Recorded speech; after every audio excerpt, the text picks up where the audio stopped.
সরাসরি এই মুহূর্তে চলে যাব সিইও দপ্তরের সামনে। সিইও দপ্তরের সামনে তৃণমূলের বিক্ষোভ চলছে। আমাদের প্রতিনিধি পার্থ প্রতিনিধি হয়েছে। পার্থ, কি পরিস্থিতি? তৃণমূলের কর্মী সমর্থকেরা তারা একেবারে ব্যারিকেডকে ঠেলছে, উল্টো দিকে কোনো রকমে পুলিশ এবং কেন্দ্রীয় বাহিনী তারা সেই ব্যারিকেডকে আটকাবার চেষ্টা করছে, রোখার চেষ্টা করছে তৃণমূল কর্মীদেরকে।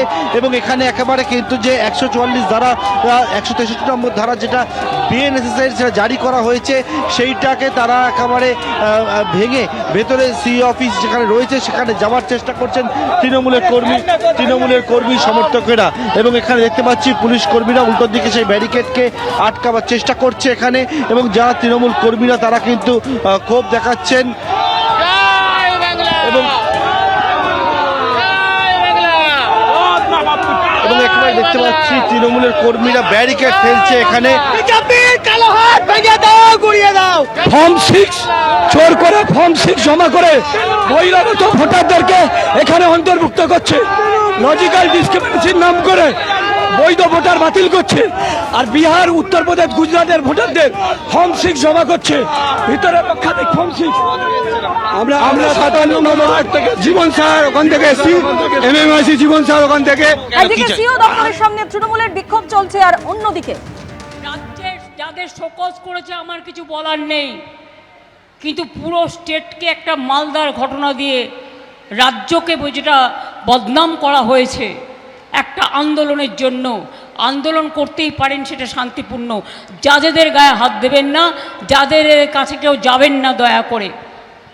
আপনার ক্ষোভ থাকতে পারে, আপনার দুঃখ থাকতে পারে, আপনাদের অনেকের ভোটার লিস্ট থেকে নাম কেটেছে, সেই জন্য রাস্তা থেকে সুপ্রিম কোর্ট পর্যন্ত আমরা লড়াই করেছি।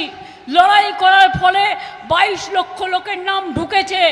আরও বাদবাকি যাদের অ্যাডজুডিকেশনে আছে তারা দরখাস্ত করুন ট্রিব্যুনালে, আমরা লয়ার দিয়ে ফাইট করব। বিজেপি জানে মুর্শিদাবাদ থাকলে ও আম পেড়ে খেতে পারবে না। বিজেপি জানে মালদা থাকলে ওর গতি হবে না। বিজেপি জানে উত্তর দিনাজপুর কাটো, মালদা কাটো, মুর্শিদাবাদ কাটো। ভাবছেন শুধু আপনাদের এখানে ভোট বাদ দিয়েছে? আমার ভবানীপুর কলকাতা 40,000 ভোটারের নাম বাদ দিয়েছে। এবং এটা তো ফ্যাক্ট, উকুন বাছার মোছো। অনেক মানুষের ভোট বাদ দিয়েছে, তার মধ্যে সংখ্যালঘুদের সংখ্যা বেশি। এবং সংখ্যালঘু মা বোনদের ভোট বাদ দিয়েছে, হিন্দু মা বোনদের ভোট দিয়ে বাদ দিয়েছে। এরা মহিলা বিরোধী। কেন জানেন? এরা ধরুন কোনো মেয়ে বিয়ে করেছে, ওকে স্যার,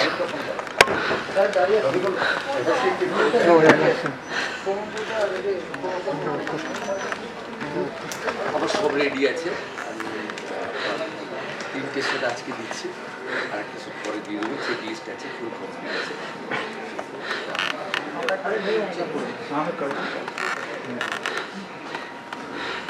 স্যার এদিকে স্যার, স্যার একটা স্যার এদিকে স্যার একবার। Thank you sir, thank you.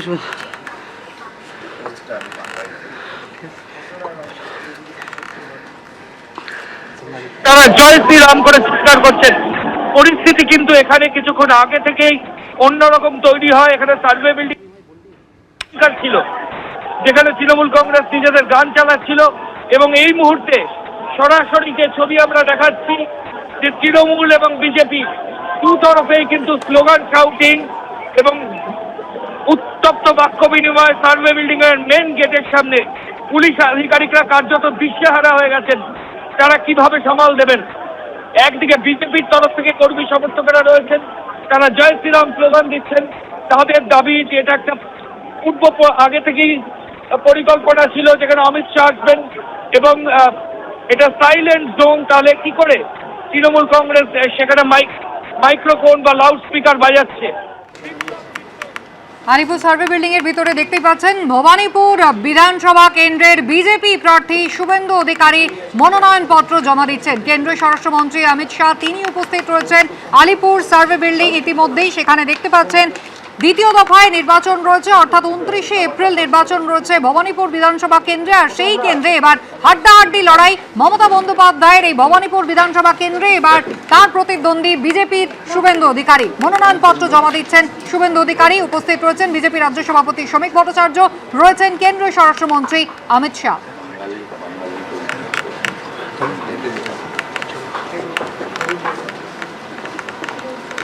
দ্বিতীয় দফার মনোনয়নের আজকে প্রথম দিন, আর প্রথম দিনই নিজের মনোনয়ন দাখিল করছেন শুভেন্দু অধিকারী, ভবানীপুর বিধানসভা কেন্দ্রের বিজেপি প্রার্থী। আমি শুভেন্দু অধিকারী পশ্চিমবঙ্গ বিধানসভার একটি আসন পূরণ করার উদ্দেশ্যে মনোনীত হয়ে ঈশ্বরের নামে শপথ করছি। আমি বিধি দ্বারা প্রতিষ্ঠিত ভারতের সংবিধানের প্রতি সম্পূর্ণ শ্রদ্ধা ও নিষ্ঠা জ্ঞাপন করব এবং আমি ভারতের সার্বভৌমত্ব অখণ্ডতা অক্ষুণ্ণ রাখব।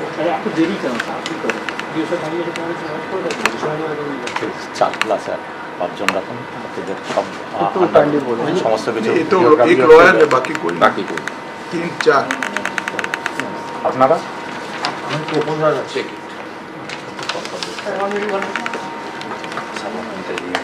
चल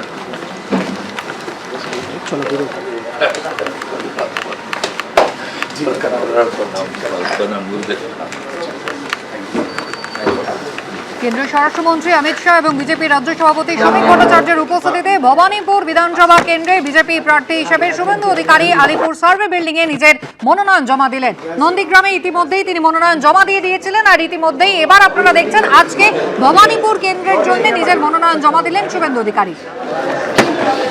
সার্ভে বিল্ডিং এর ভেতর থেকে বেরিয়ে আসছেন কেন্দ্রীয় স্বরাষ্ট্রমন্ত্রী অমিত শাহ, বিজেপির রাজ্য সভাপতি শ্রমিক ভট্টাচার্য তারা উপস্থিত রয়েছেন। আর অন্যদিকে ইতিমধ্যেই তৃণমূল এবং বিজেপি একেবারে মুখোমুখি বলা যায় সার্ভে বিল্ডিং এর বাইরে।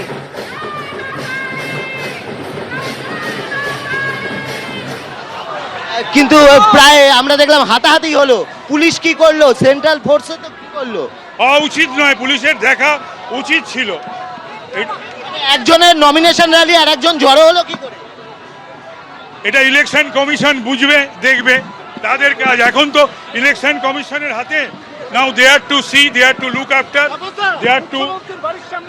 অবশ্যই আমরা দেখতে পাচ্ছি এই মুহূর্তে মমতা বন্দ্যোপাধ্যায় তৃণমূল নেত্রী, তার বাড়ি হচ্ছে ঠিক বাঁদিকে, এবং সেই জায়গাতেই পরিস্থিতি রীতিমতো উত্তপ্ত হয়ে ওঠে। বিজেপির কর্মীরা দাঁড়িয়ে রয়েছেন মমতা বন্দ্যোপাধ্যায়ের বাড়ির সামনে, এবং সেখানটা পুলিশ রয়েছে, পুলিশ ব্যারিকেড করে রেখেছে। কিন্তু বিজেপির কর্মীরা এখান থেকে বিভিন্ন ধরনের স্লোগান দিচ্ছেন। পাল্টা তৃণমূল কংগ্রেসের কর্মীরা তারাও কিন্তু এখান থেকে স্লোগান দিচ্ছেন। এর মাঝখানেই পরিস্থিতি উত্তপ্ত হয়ে ওঠে। একেবারেই আমাদের প্রতিনিধি অর্ণব মুখোপাধ্যায় যেমনটা দেখাচ্ছেন, একেবারে হাজরার ছবি আপনারা দেখতে পাচ্ছেন, যেখানে এবিপি আনন্দ এগিয়ে থাকে, এগিয়ে রাখে।